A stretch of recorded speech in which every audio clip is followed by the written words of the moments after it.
Hello guys! Ito na naman po ang kainday nyo. Ayan, nagluluto na naman tayo ng ating lunch. Ang ating lunch ngayon guys ay sinampalukang chicken. Ayan, magigisa na tayo dyan ng bawang sibuyas at ng luya.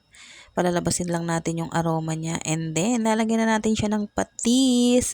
Ayan guys, at ilalagay na natin dyan ang ating chicken. At pagkalagay ng ating chicken dyan guys, isasangkot siya lang natin siya.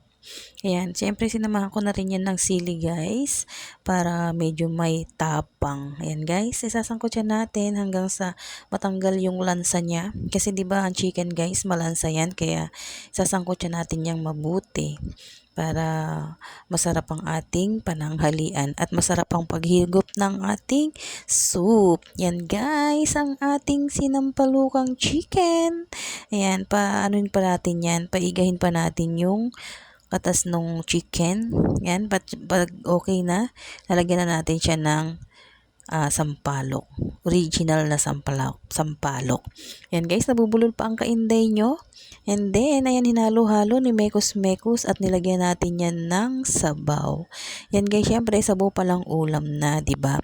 Yan guys, pakukulaan natin yan. And then, nalagyan natin yan ng ating gulay na pechay. Kasi wala tayo guys na mustasa. Kaya pechay muna ang ating ilalagay.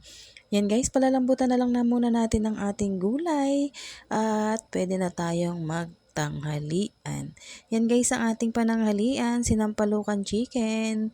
Ayan, at okay na siya. Pwede na tayong kumain. Okay naman ang lasa niya. It's good na good. And guys, thank you for watching. Please follow, like, and share. Bye-bye!